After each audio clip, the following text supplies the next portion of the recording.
I actually wasn't even diagnosed with lupus for another several years, actually. And what led to that diagnosis, I was on vacation in Kauai. We had some friends that moved there from San Diego, and so we took advantage of that. I was in a weird space where I was not very hopeful about my future. I didn't really know where I was going with my life, and I was kind of depressed. I wouldn't say I was clinically depressed by any means, but I was just in this overall like funk and depressive state. We went to Kauai. I believe that I got probably sunburned on my scalp. And when we got back, I started noticing I had some issues with my scalp.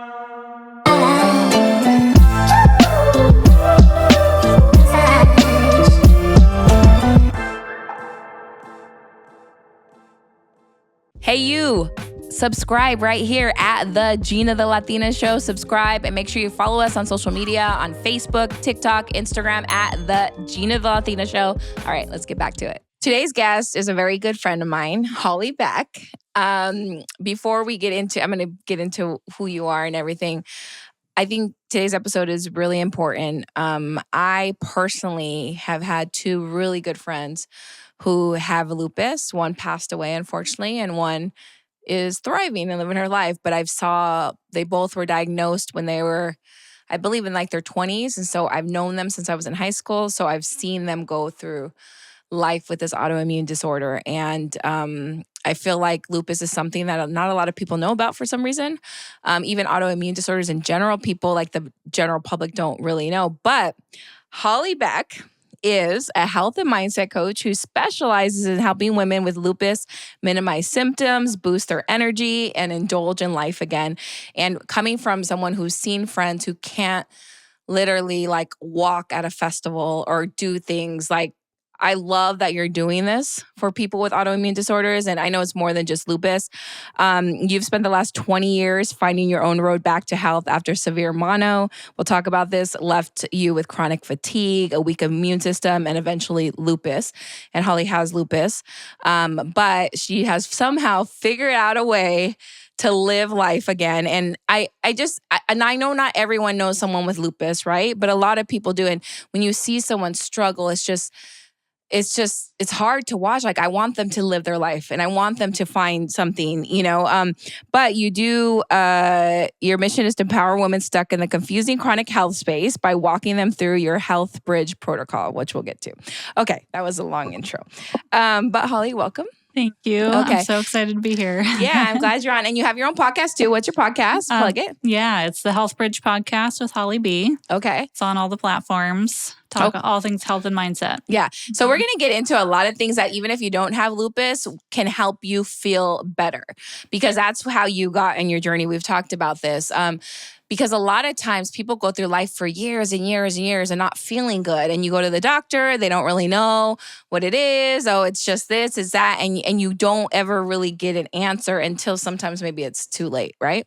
Tell us about your story, how you figured, because I know it was a while before you even knew, right? Yeah, absolutely. My story started...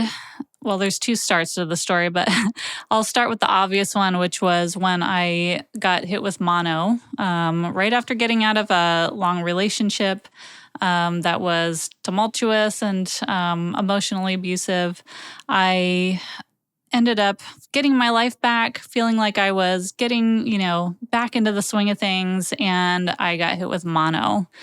And that took me out for a month and a half. And after that, I just didn't really get better. So, my blood work looked fine. Everything looked normal. But the doctors just said, well, we're just going to say you have chronic fatigue. It'll probably get better. But you weren't feeling better. No. And I want to point that out because a lot of things like your blood tests come back. Right. Oh, you're normal. It's just this. But your body, right? Okay, so keep going. Yeah, I was exhausted all the time, just totally fatigued. My immune system was just really weak. I wouldn't always get full-blown sick, but I just never felt well. I was in that like fuzzy in-between space. And that's not a good space to be in because a lot of the hustle bustle, that's a space where we don't do anything about it. Because I just don't like you don't even know what it feels like to be your best, but you're not super sick. So I'm just going to keep powering through, right? Yep. Okay. Yep. And, I'm in my mid to late 20s. I want to go out with my friends. I want to go drinking. I want to party. I want to have fun. I want to do all the things I want to do. So I just kept trying to do those things, but then it would knock me down. So like I might go out with friends on a Friday night and it might take me till midweek next week to feel kind of normal again. Whereas they're like, okay, by the next afternoon. So you're in this weird space. And then it comes to things like being at work and being exhausted or yawning all the time or complaining about backaches and stuff. And people, it's like you're crying wolf because they hear it a lot and they think you're just trying to make excuses. So it's, I'm lucky I didn't get gaslit too bad. I have experienced it to an extent, but so many people, especially women in the autoimmune space, get gaslit by their family, their friends, their doctors for years. Like think they're just being babies kind of, or? Yeah, or like they're making things up for attention, Really? because a lot of times, especially, you go through all the blood work and stuff and it's hard to pinpoint what's actually going on. Or it says you're fine pretty much. It says you're fine. Everything comes back normal. Yeah. But you're like, but I don't feel good. And they're like, it's probably in your head. That happens still to this day so much. It's insane. With people with autoimmune disorders. With autoimmune specifically. Yeah. Okay. So what did you do from there? I figured I had to take things into my own hands. So I slowly but surely tried different things, acupuncture, energetic medicine. I went to herbal school here in San Diego and became an herbalist, started working with supplements and things like that. And all these things helped, but still I still knew it wasn't right, And so I started working with a rheumatologist that I found who was an integrative rheumatologist. Wait. I'm making this real basic. What's a rheumatologist? Oh, sorry. A rheumatologist specializes in basically autoimmune diseases. Okay. Yeah.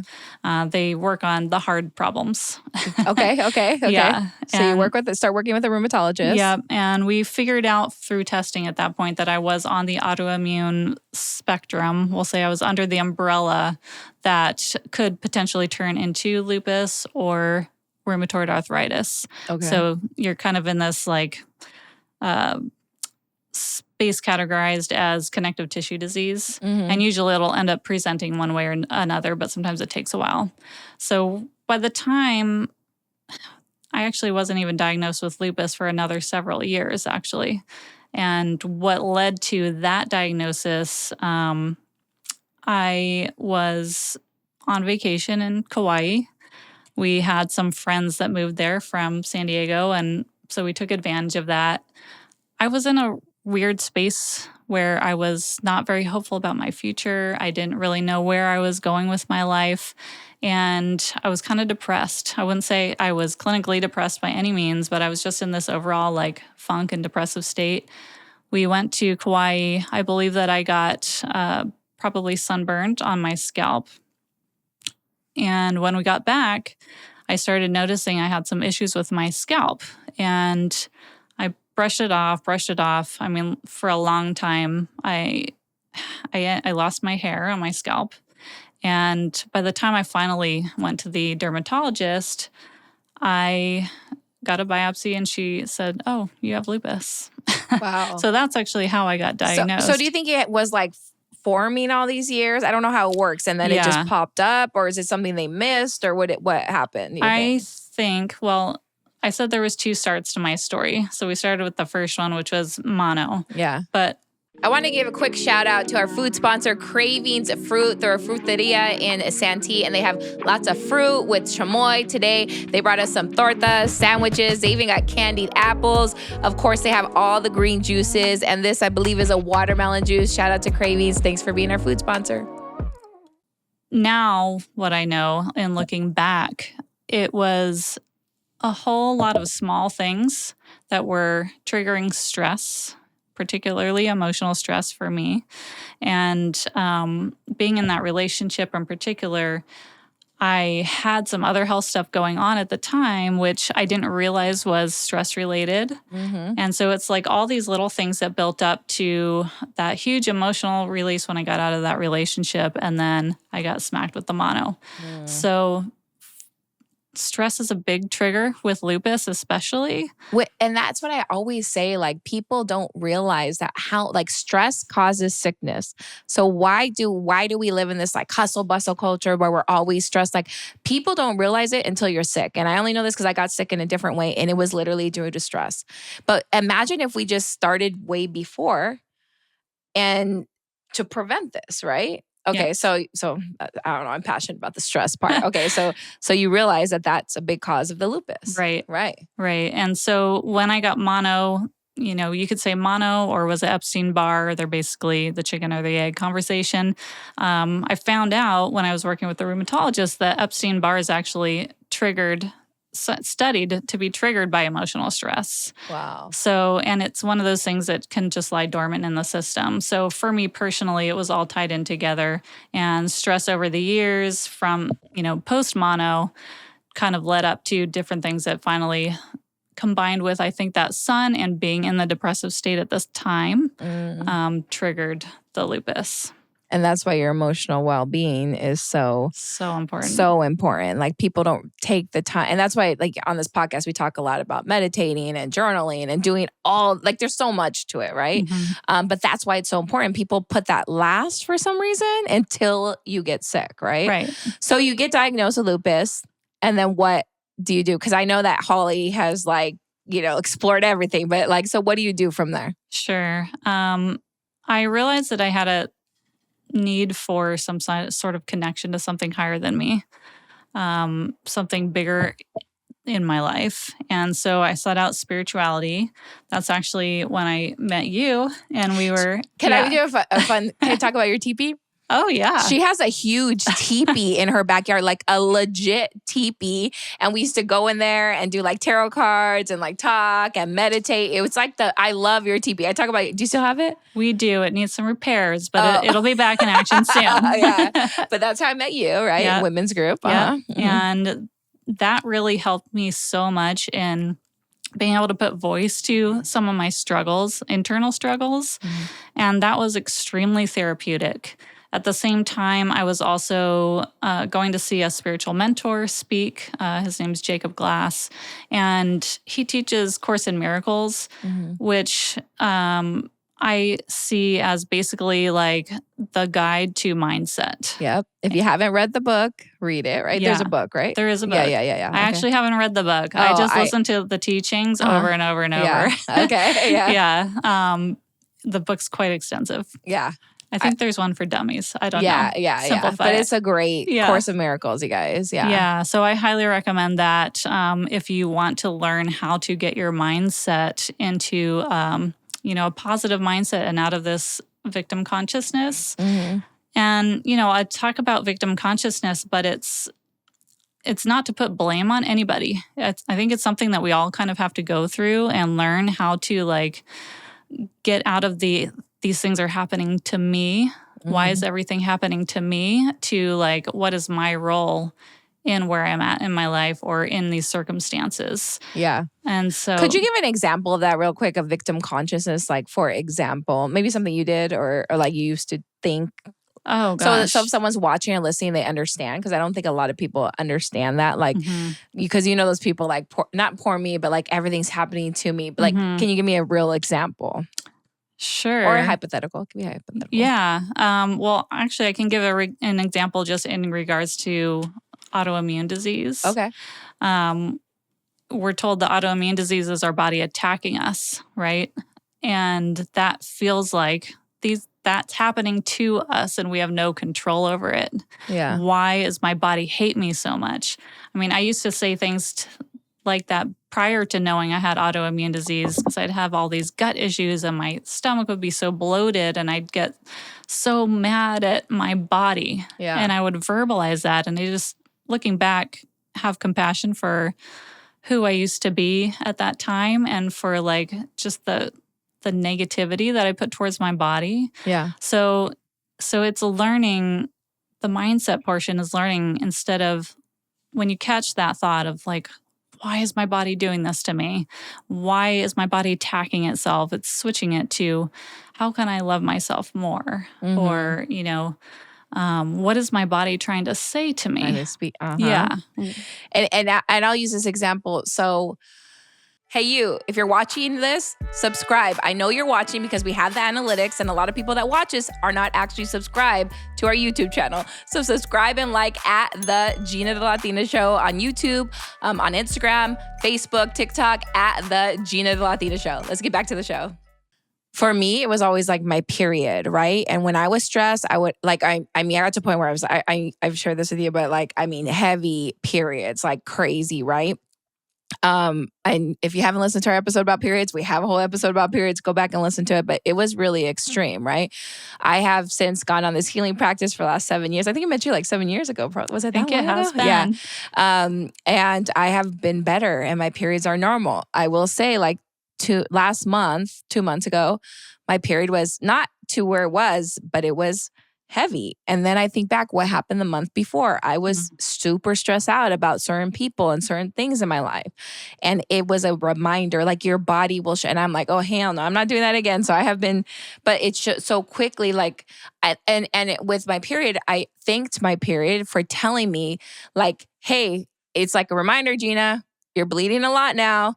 Do you want to go back to like whatever? Like this is going to trigger something. So I was like, thank you. Noted.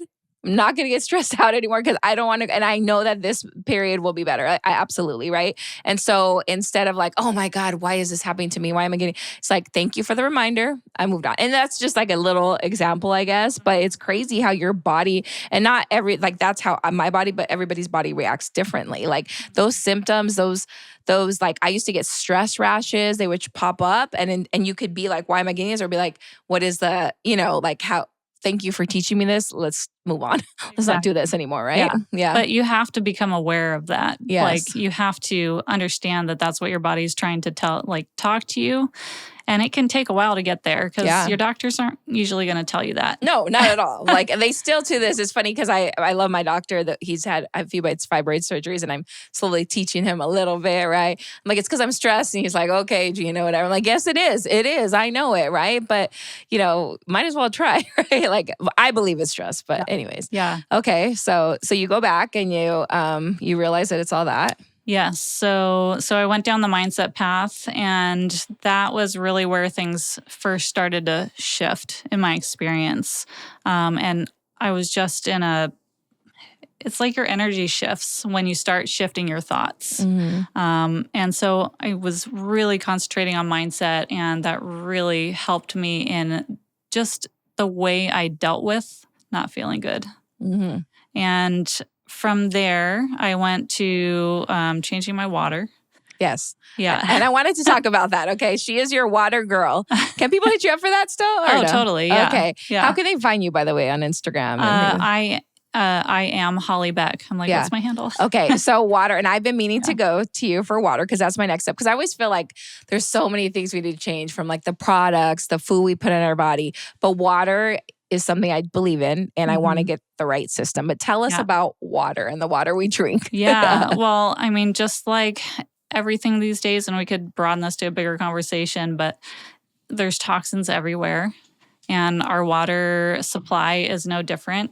And, I had been drinking bottled water for years, thinking that was the right thing to do. Come to find out, now we know all the microplastics are in there. They're getting into our systems, into like all of our tissues. Mm-hmm. And there's toxins in the water. So if we're just drinking tap water, like that's definitely no good. And if you hit me up, I can give you a link to find, assuming you're in the US, to find out what toxins are in your specific water district.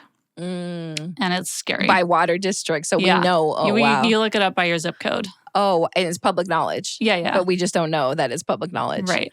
Exactly. So in San Diego, do we know how much toxins are in our water here? Yeah. Do you want to give me some facts just so we can scare people into looking into the water a little bit? Not scare people, but I know. I wish I had those numbers off the top of my head. Yeah. I can't recall them off the top of my head, but when I saw mine and then I looked up where my parents are in Northern California too, they were way worse even. Oh, wow. Yeah. Okay. So we know that our water is toxic. So what can the average person do from there? Sure.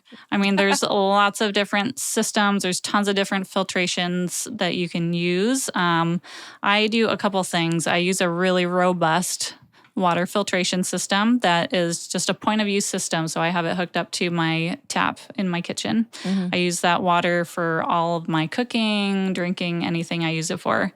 And then I run the water through a water ionizer, which is, if you can see my little fancy bottle that I fill up, it's my Kangen water. And what the ionizer does is it infuses hydrogen into the water, and hydrogen is a antioxidant in the body. So what do we know about antioxidants? They are super anti-inflammatory. And when you have lupus or other autoimmune diseases, you're dealing with inflammation. So to me, that is the main benefit of the hydrogen. But there's tons of studies, tons of research coming out on hydrogen. And it's also very good for helping with brain cognition because it's also good for helping the gut. And those two things are tied together very closely. So I got my machine just before COVID hit. And during COVID, I was still working with the public, but I was also going through some other emotionally stressful times. And that's usually when I get triggered into getting sick. And I was super healthy and did not get run down that year at all. And so that was the major change that I had at the time that I can attribute it to. I'm not going to make a claim that the water cured anything or, did anything specific, but it correlated. Well, all my spiritual, holistic friends, they all have some kind of water system in there. For me, the problem is it just seems confusing a little bit and expensive. It is. How much are we talking? How much are we talking? Like the range of these systems? It depends. The filter that I use and recommend, it's one of the most tested filters out there that actually can claim that they take out everything they do, everything from all the standard stuff, but it also takes out the PFOAs, PFOSs, which are those forever chemicals. It just got certified for that. That is roughly $550, I think. $550. Yeah. Okay. So that's it just sounds the like a filter. big amount, but it's not a big amount if it means like you living the rest of your life for your family. Right? Exactly. Right. And so the ionizer is going to be a much higher investment, but they're built to last like 30 plus years. You just have to clean it and change the filter. How much is the ionizer? They're just upping the price finally after like 15 years. So it's going to be around $6,000. It could be less than that. That's the one my friend. It depends. My friend has one of those in their house, and it's even like the shower. Like I have the shower too. Like believe it or not, the shower stuff. So my boyfriend and I want to get the 6,000. Yeah. But then we got one from our Tammy Fish, right? Oh yeah. Yeah, I got one from her. That one was like about 300, 400. That's what we have.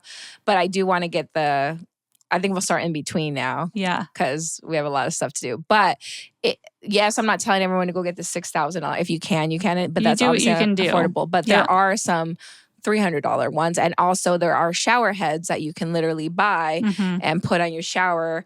I had them at my condo. And since we moved in here, I've just been lazy or whatever. And I have not switched out all the shower heads. But those were pretty like regular shower heads. They're not overly expensive and they last. You just change out the filter. So it is doable if it's something that's important to you. Yeah. But the least you can do is like, I'm looking because we have water bottles over there, but we don't personally drink out of plastic water bottles. But what we have said, sorry guys, I wish you guys would all bring your hydro flask or your, whatever it is. Little things. What is little things that people could do? Say they're not going to go. What is the best? In regards to water? Yeah. Or is there There's actually anything? a website called, and this won't apply to everybody, but it's called findaspring.org, where you can find places to actually source and harvest natural spring water. Oh, okay. That's going to be your best, hands down. Find a spring, and then you go get the water from there? And then you can go harvest the water. So that, Wait, what does harvest water mean? like, bring your jugs and literally, Oh. like, there's usually like a tap or something Yeah. where you can just hold your jugs up and fill it up with natural water. And there's places like that in San Diego and all over? In the outskirts. Oh, okay. Yeah, What is it not called? too many here. What is it? Find a spring. Find a spring. Yeah, .org, I believe. Okay, Yeah. so you fixed your water for your lupus. Yes. Okay. So, yeah. What else? I know. So from there, Yeah. Okay. And by the way, if you're watching and listening to this, I know this could seem like a lot. And I always say this with with the products I put on my body. At first, it was overwhelming. It's going to be impossible to change everything, but you start changing one thing for you and your family. Yeah. And then you start changing everything. And then you start and then years later, you're like, oh shit, almost everything is clean. Not everything in my house is clean, but I remember at the beginning how overwhelming it was. Yeah. And I just started with one thing. And now, most things are. Right. And so. And now it's normal to you. Yes. Yeah. You just start with your pans or whatever it is that you want and just feel happy for that and proud of that and don't feel overwhelmed. Yeah. Because it can start with one thing, the Totally. deodorant or whatever. I'm all about simplification. Yeah. One more thing that I should say, because we're talking about household products with the Kangen machine, it produces multiple different pH waters, which you can use to replace virtually all of the chemical cleaners and household products that you have. So you're not only just getting good drinking water, but you're also getting like chemical-free care. Yeah. Like you can replace the bleach with the 2.5 pH. Like that's your sanitizer, but it's actually safe on the skin. Yeah. I clean my face now just with the different waters. Yeah. Clean and tone my face. Wow. Yeah. And you could go into makeup products, you can go into all these things. So is there a site like for someone that's listening, like I want to start on this clean journey. I'm obviously not going to do it. What, or should they reach out to you or where's a good place to start? If you're talking about water, just reach out to me. She is the water girl. I will say that. All my friends go to her for the water. Yeah, if you're talking water, reach out to me. But even if you're interested in other things, I'll try to direct you in the right direction. Yeah, depending on what you're interested in. I use the Clean app. Do you like that app or what's it called? No, Think Dirty. I'm sorry. Yeah. Do you know what that is or no? So Think Dirty is an app, guys, that when you buy a product, you can put it in there and it will tell you like it gives you red or green and you don't want anything with red in it because that's the toxic stuff, right? Or you want things with the least amount of ingredients, right? So even if we can't get to like where we're like, right, at least we can get one that doesn't have any red in it. That's why I look at it. Whenever if I buy any, by now on my face, like everything I put on is pretty clean, thanks to you guys and my friends who have told me. But I still if I'm buying a new bath soap or because I try to do it, I'll make sure I at least go on the app. That's the least thing. It's called Think Dirty. Right. Is there anything else like that or is that the only? I'm sure there is. Yeah. I don't know off the top of my head. Yeah. But what I would say is just start reading your labels. Okay. What are we looking for? Start reading your labels. Just anything you can't pronounce. Anything you can't pronounce? Start with things that you can't pronounce, you know? Okay. So if you're talking lotion, and you're looking at a more natural lotion versus, just something you'd pick up at CVS. The scented lotions. Scented fragrances. You'll be able to read if it's mostly plant-based, scents and things like that, or plant oils, jojoba oil, for example, or if it's just all these super long words that you can't even read. So the long words you can't read are not good. Generally. Not always, but generally. But the ones that you've heard they sound like a plant. Right. Are usually okay. Well, it'll be the Latin word and then it'll be in parentheses jojoba oil. Okay. It's okay, I can recognize that that's an actual thing. Yeah. Versus a chemical compound that they took out of something, or created. Can we talk about, I just since you're educated on all this stuff, because the lotions and the perfumes and colognes, because I definitely took that all out, but I know Like sometimes people walk in, I'm like, whoa. Oh, it's so much. Yeah. I was just thinking about that. I have a friend who still loves Bath and Body Works. Oh, yeah. And I just don't understand it. Like, it smells like chemicals to me. Yeah. So yeah, it's like all those synthetic fragrances. I've replaced all that stuff with essential oils or things that are based in essential oils. Yeah. So this is just to get like your mind going, thinking about these things, because a lot of people don't even think. It's just awareness. It's just about awareness. Yeah. Start thinking about the choices you're making. Yeah. So what other, like if someone maybe is watching this that has an autoimmune, because I feel like most people know someone with autoimmune disorder or not. I mean, some people, not everyone has it, but what other things did you help to thrive when you say mindset? As far as what else have I done? Yeah. So mindset, then hydration, then nutrition. I completely changed it up. Okay. As I said earlier, I went to herbal school, so like plants are my friend, right? Yeah. I want to it was like a competition. How many teas and tinctures and supplements and, plant foods can I put in my body at any given day? That's kind of how I operated for a long time. Never cut out meat, but I just focused on plants. And I finally had to come to a realization that it wasn't doing for me what I thought it should be doing. So I started looking at other options, and I had a coach suggest to me at the same time that it was already just coming into my awareness to look into carnivore diet or animal-based diet. I thought that sounded crazy at first, but I'm open to learning, right? So I'm open to the conversation. I do some research, and I was like, you know what do I have to lose? I'm going to try this. And so it's basically, the way I see it is it's actually getting back to, with all the things that I do, and I know that last part of the conversation sounds like it can get complicated, but really all we're doing is simplifying things and getting back to how our bodies are we're created to interact with nature. We're created to live and to thrive. And for most of human history, really up until the last few hundred years, we were primarily thriving on animal-based products, animal foods. Plants, depending on where you live, were minimal for possibly the majority of the year if you're up in northern climates. Hey, if you are liking the show and you want it to keep going, you got to help us by subscribing. It's real easy. Just subscribe right here. Also, comment. I don't care if you hate it. You can comment that you hate it. Comment that you love the show. We just need your engagement to keep it going. Also, if you're on social media, follow us on Facebook, TikTok, Instagram at the Geena the Latina Show. All right, let's get back to it. They still thrived. They still grew. This is how our brains grew, was from animal products. So I started doing more of an animal-based diet, which is much more minimal plants, or seeing plants as like your condiment versus the main part of the meal, and focusing more on animal fats, animal nose to tail eating. Yeah. I will say, so I have lots of friends that are vegan. I was vegan for a lot of years. I'm not anymore. I do think that there are different things that work for different people, right? And so Holly is saying that this works for her. And you're like actually the second person that's told me about this animal-based diet that I had never even heard about. Yeah. And that other person is like a healer too. So by no means are we doctors, but we're just opening, like that's what's worked for you. Right. Okay. So my energy went through the roof. This is coming from someone who's suffered from chronic fatigue for like almost 20 years. And I will share the reason why I stopped was a vegan. I'm not saying it doesn't work, because I know people who thrive on it. Totally. For me, it wasn't working for my body because I was really low on iron. I was just not eating enough plants to get it. I had a lot of things, so I started eating meat again. But when you do, though, how do you find like the right kind of meat, right? Because that's a whole other thing, right?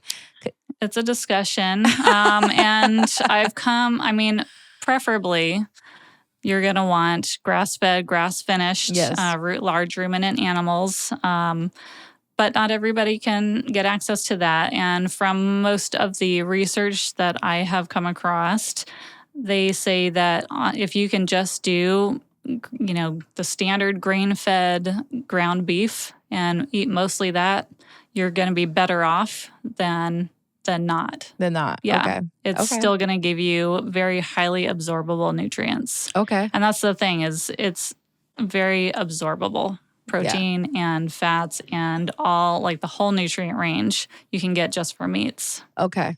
Okay, so we had mindset. We had, what else did you say? We've gone through hydration, nutrition, and then movement and breath. Okay. And a circadian rhythm.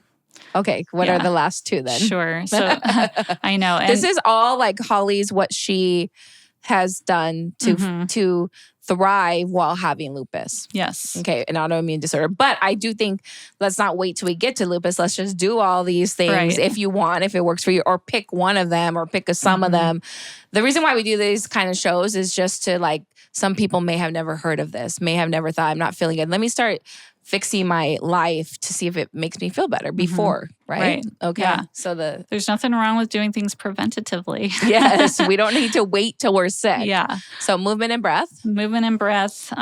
With things like lupus, yes, you're in a lot of pain. A lot of times you have a lot of inflammation, but we need to move the body because things will get stagnant. You know, it'll lead to more inflammation and more pain if we're not moving at all. So, you know, people with lupus are on all ends of the spectrum. And I'll say that for autoimmune disease in general too. So you do what you can. That might be getting off your chair or your bed, walking to one side of the house and back. You know, that might be all you can do at any given moment. But if you can do more than that, do some yoga, do some, you know, light jogging or light weightlifting, you know, whatever you're kind of drawn to, just something to move. And you can also do somatic practices. There's some kind of somatic exercises, which are very slow moving that kind of help reset the nervous system. Yeah. And that's really important as well. And if you don't have lupus, you should be getting out there, working out, finding your moving somehow, whatever it is that works for you. Some people like the gym, some people like treadmills, some people like to walk. Some people like to dance, do something, right? And then what was the next one? Breath is kind of a part of that. So, and that's something, honestly, that I'm still really learning to apply. But moving the breath and, you know, creating that movement and that oxygen flow in the body is huge for detox, but also for, you know, brain cognition, like just to get everything working. Yeah. We have a whole episode on breath work too. We got it all here on the Geena Latina Show. We had the healing couple on and they went through they even did a little breath work exercise that you can do every day too. So no excuses. Awesome. Yeah. And then what was the final thing? And then circadian rhythm. Okay, what is that? Sleeping? It is sleeping. Good sleep? It is sleeping. It is good sleep, but it's also when are you sleeping? When are you waking up? Circadian rhythm is more about your relationship with the sun and how that trickles down to everything else in your life. So getting up as early as possible to get outside, get actual sunlight in your eyes. When it's dark or light? Right at sunrise. Okay. If you can. It's not available for everybody. No, I know. So I've talked with this with a lot of like holistic doctors, with like actual NDs, with MDs. So for me, my circadian rhythm is fucked up because of my job. I wake up at 4:00 in the morning. It is dark outside and there's nothing. And that can result in hormone imbalance. And I've done actually hormone tests where you can see it spike in the morning. Like you can literally see it and it's crazy, right? But what does someone do that can't, right?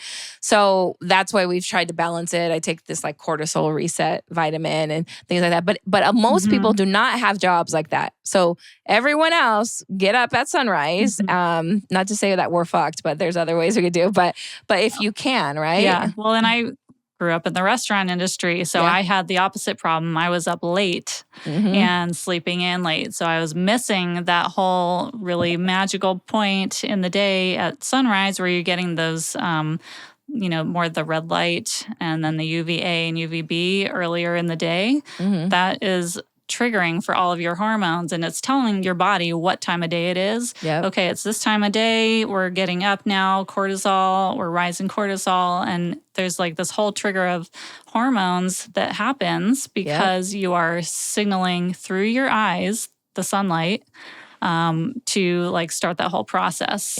And that will also result in better sleep at night. there's other things to pay attention to, which is what's your indoor environment like? How long are you indoors all day under, unnatural light? The little things we can do is just make sure we set an alarm and just get outside for 5 minutes. Like if you have a 9 to 5, go outside on your 15-minute break. Go outside and eat your lunch. Whatever you can do to just keep showing, your body, the sunlight and where it's at in the day. And that's going to be really important. And then minimizing blue screens at night. So TV, phone, getting apps on your phone to cover up that blue light is super important. Yeah. So I have friends who will not have even TVs in their room. Your phone is away from you. I mean, and I believe all that. Unfortunately, it's hard. Again, we have to start somewhere. So if at minimum you wake up earlier, you get some sunlight, make sure you're going to bed, like create this rhythm is what, I've been told. And I will say that since I've been, I wake up early, but I can go to bed earlier too. Right. Yeah. And so I've been getting enough sleep, which has helped me. So I'm going to bed earlier, like by 8-ish. So I'm still getting a good amount of sleep. Whereas before I would like stay up super late to like 10 or 11 and then wake up at 4 and my body was fucked. Yeah. It's like, well, we can't help, you know what I mean? So again, in an ideal world, we can do what Holly said, but if not, just start somewhere. Like how you said, get out on your breaks, get outside a little, whenever, when you can, 5 minutes. Because if you really can, you can't put down your phone. Right. Like some people can't even be away from it for 5 seconds, like put it down. You know what I mean? Like it's just, all that matters. Go outside. Right. Right. Or if I have to do work on my phone, because now, with coaching and everything, I'm all on my phone doing social media and stuff, I'll go take it outside. I'll sit outside on my porch. Outside and, work. That's good. I'm getting further away from the Wi-Fi, for one thing, that's sitting in my house. And I'm getting some natural light to balance out my screen time. Yeah. So little things, guys. Yeah. So the whole point of this episode was to help, that's what's help with someone with autoimmune disorder. But we want to be preventative. So we want everybody to do these things. So what kind of, what you keep talking about coaching. So who do you coach? Like what kind of people can go to you? Sure. I mean, primarily, I'm working with women with lupus or that think that they may have lupus, but aren't diagnosed yet because I can't remember if we mentioned it can take like 7 to 9 years to get an actual diagnosis for this. But really anyone that's struggling with autoimmune or just really wants to learn preventatively how to, maybe they know they're predisposed to something that runs in their family and they want to do what they can to minimize that from triggering. That's primarily who I work with. Yeah. But I have a client right now who has narcolepsy. She did not come to me for any of the health stuff. She was interested in the mindset stuff. Didn't think that anything would budge her narcolepsy, but many months in now, she's finding that things are shifting with that. And she's less reliant on her medication and, she's getting more restful sleep. And that was really cool because I didn't know much about narcolepsy. I didn't know if this would fix it. I thought it probably would help. But, so she's finding small incremental changes. And what I like to say is we're in this for the long game. There's no quick fix. Unfortunately, for these, this autoimmune spectrum. And so it's all about that 1% or 1 degree difference each day. Yeah. What is the one thing I can focus on right now? And then we add the next thing. And then we add the next thing. But it's got to be simplified. And so that's what I kind of walk my clients through is how to simplify everything we really just talked about. Yeah. Cool. Okay. So real quick, again, where can people find you? Sure. Instagram, I am Holly Beck. Is my handle. And your podcast? And my podcast is the Health Bridge Podcast. It's on YouTube and Spotify and all the major ones. Well, thank you for coming on the show. Thank you. Thank you.